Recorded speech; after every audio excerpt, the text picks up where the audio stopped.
This is definitely not the kind of TV movie I expected from the same people that did High School Musical and Xenon. Color of Friendship is probably the most mature any of the Disney Channel movies have ever been. Hell, it might be the most mature Disney's ever been considering the subject matter. I mean, before this, the crowning achievement of racial relations was Pocahontas and Song of the South. Think about that!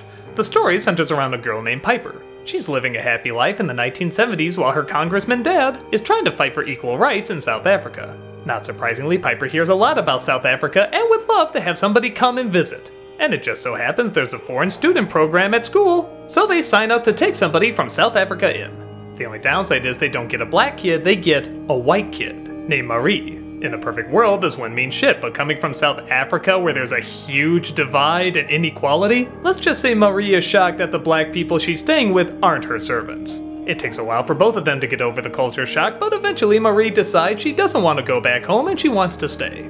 Obviously, over time, she starts to see this family beyond the color of their skin, and she even sees the differences between the two worlds, not just how bad things are in South Africa, but how not always great things are in America too. Based loosely on a short story written by the real Piper Dellums, I have to admit I cringe at the idea of imagining Disney tackling something like this. It's kinda like when Captain Planet tried to talk about AIDS, you just don't think they're up to it. And don't get me wrong, there are some moments that don't work in it. First of all, I constantly have to be reminded it's the 70s. Something about it just looks so modern and current. I have to keep reminding myself, oh yeah, it's 1977. Once in a while they'll try on clothes and look at records, but I don't know, does it really look like we traveled back in time here? It just kinda looks like we're watching a modern Disney Channel movie.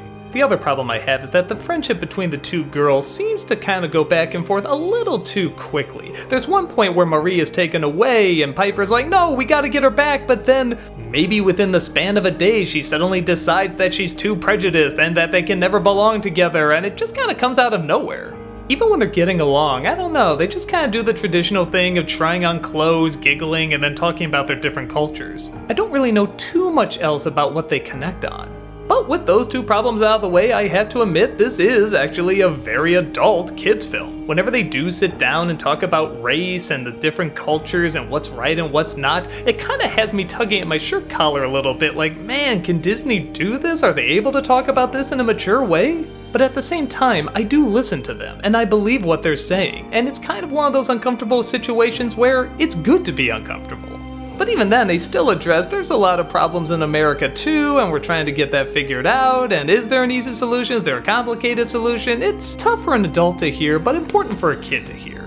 Honestly, to a point where I'm kind of wondering how many kids paid attention. I mean, it's so strange because I always say kids films need to be more adult and they need to be more mature, but for a Disney Channel movie, not much really happens in terms of action or comedy or slapstick or usual stuff you see in these kind of films. There's no big chase or evil villain or pies in the face or anything like that. It's just a lot of people sitting around talking. Oh, not that I want a goddamn big chase or pie in the face or anything like that, but that's what a lot of kids familiarize Disney Channel films with.